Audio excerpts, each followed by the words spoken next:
Is this a Lowland lovely from the heart of the capital, or just an overpriced Edinburgh tourist trap? Hi there, my name's Lewis, and welcome to the Neckpour. This is the Whisky Review channel where I give you my thoughts and opinions on a particular bottle of whisky, all the way from the Neckpour down to the Dregs.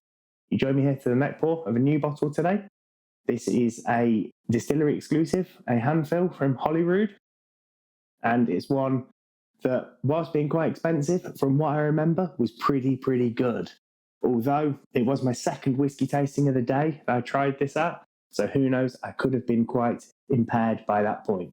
But yeah, without any further ado, let's get this open. We'll have a little talk through what it is and then how it is in the glass. So yeah, let's get this open. Firstly, let's have a little listen to the cork. Pretty good, natural cork. And very stylish bottles from Holyrood. I really like the design. I really like this sort of embossing on there, but it's what's inside that really counts. So let's get this poured.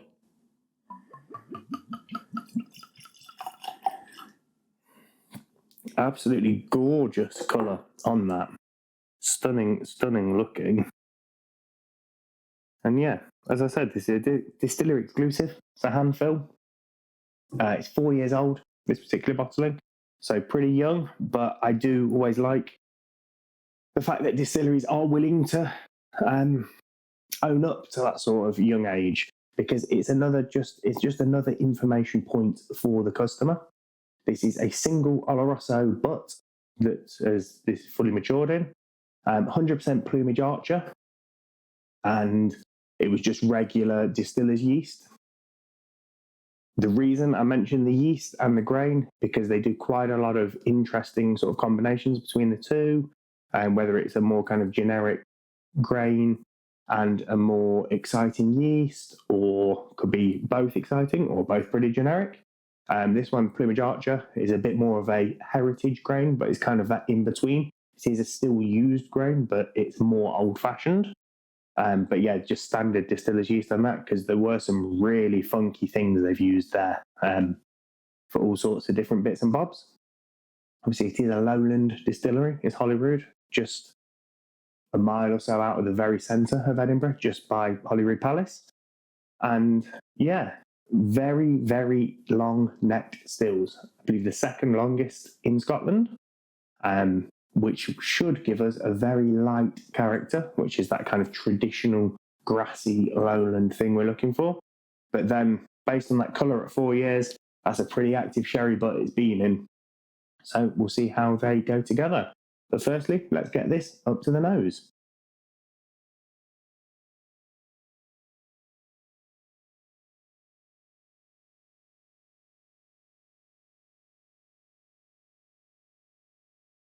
There's a real hint of almost a fruity acidity to this on the nose.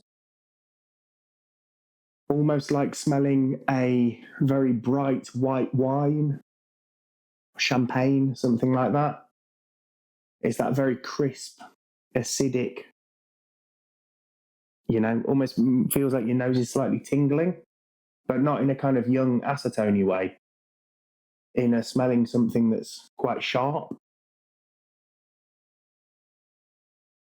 Plenty of apples, pears, orchard fruits. Again, quite indicative of that younger, lighter spirit character. And then that sherry comes through with a whole whack of nuts and chocolate, almost like Nutella, something like that, like a nutty spread, but chocolatey as well. But not super sweet, not super cloying. Again, we are natural colour, we are non-chill filtered, and this is a big ABV. This is 62.2, so it's not lost a huge amount during that 4 years. And yeah, it's pretty coating the glass, sliding down in real sheets. Which is what we love to see. Natural colour, non-chill filter, all that good stuff. And yeah, pretty good on the nose so far. If a little youthful and a little short, shall we say, on the nose. It's as soon as it's away, it's all dropped out my nose. I'm not still smelling it from all the way over there, or it's not stuck inside my nose and I'm still smelling it on the next breath, which is probably just a sign of the age. But yeah, let's give this a little sip and see how it tastes.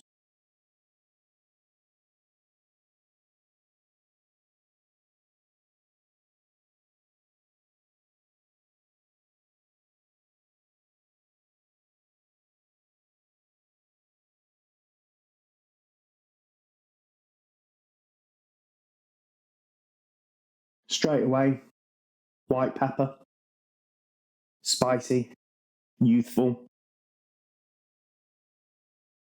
quite astringent already, like drinking good quality sort of black tea.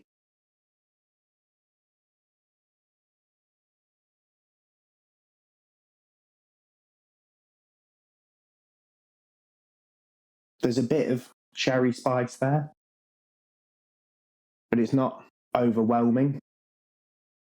To me, it's more that kind of drier, nuttier, savoury side of sherry than it is that sweet, sticky, spicy side. So I'm thinking less sort of fruit cake, things like that. I'm thinking more like a savoury, spiced almonds, roasted peanuts, more that kind of side to this. On the palate, it's really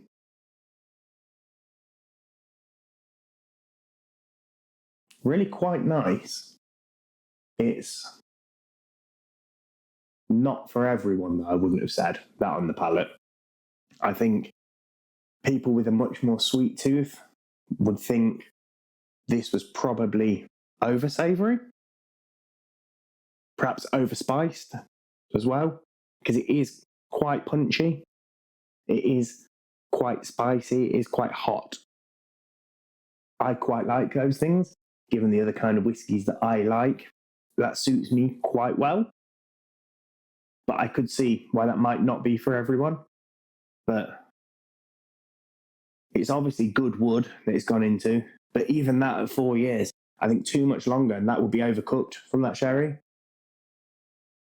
It would have to have been sort of either bottled or re-racked into something second fill, because that is, that wood must have been lively. And if I didn't know that it was a butt, I would have thought that would have been quarter cask of Firkin, something like that, just because of how much that sherry's coming through. And it must have been a very wet cask, I'd have thought. Moving on to the finish.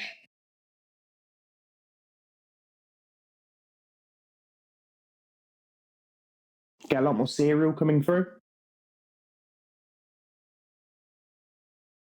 Sort of like caramel biscuits, caramel cookies. Quite, yeah. But the caramel's almost burnt. It's just on that point of being super, super caramelized. Could be the top of a creme brulee. It's not got all that creamy richness underneath it. It's just that really cooked sugar on top. And it goes through fruits right at the very end, but quite bitter. It's like a jam that's been slightly overcooked, and the sugar started to cook back out and caramelize. It's that kind of thing. It's not super, super sweet and dried fruity. It's like almost slightly overdone and getting back towards bitter and almost burnt. But I really quite like that.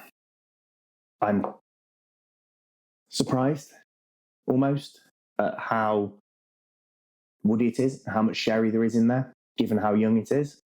But then maybe the super light spirit character, with a pretty active cask, it's going to meld together in a certain way.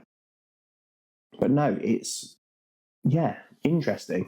And at the distillery, tried, some of the new make and some of the things they were doing. really, really interesting stuff. And it'd be a distillery I'd certainly want to see what else they've got to offer, perhaps in a couple more years' time when they've got a bit more mature stock, if they're still around. But that's good. That's good. The price is the only thing. That was 90 quid. I think it should have been 95, but I got a fiver off for having done the tour and the tasting. And 90 quid for 4-year-old whiskey is pretty pricey. I know it's strong, so there's going to be a lot of duty on there, but that's still a heck of a lot of money for very, very young whiskey. So the value proposition, that's for you guys to decide as much as it is for me. You know, for me, it was part of a really nice trip up to Scotland. It's a bit of a memento to bring back. So I can work with those numbers, shall we say. But straight off the rip, if that was in the shop and didn't have any of those memories attached to it, probably wouldn't have picked it up. So it's an interesting one, but actually what's in the glass is pretty good, and I'm pretty happy with that. It's not bad at all. I will just put a drop of water in there, give it a couple of seconds and just see. I've gone pretty heavy with the water there, just to see if I can almost break it a little bit. Much more youthful on the nose. I mean, I've only given it a couple of seconds, so it is lots of acetone, ethanol, that kind of stuff.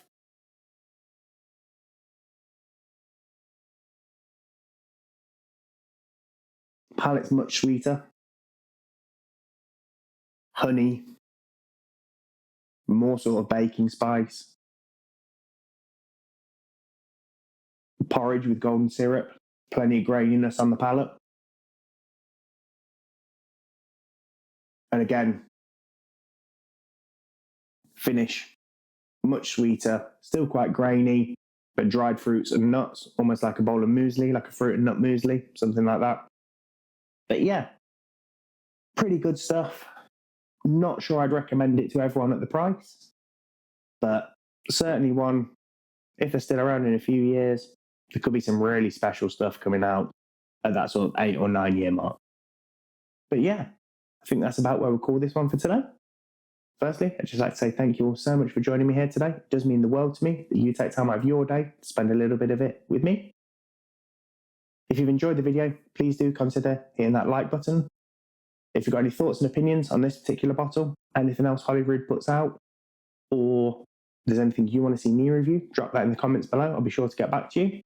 If you've really enjoyed the video, please do consider hitting subscribe and the notification bell so that you're informed next time I post. Again, it's something that does mean a lot to me.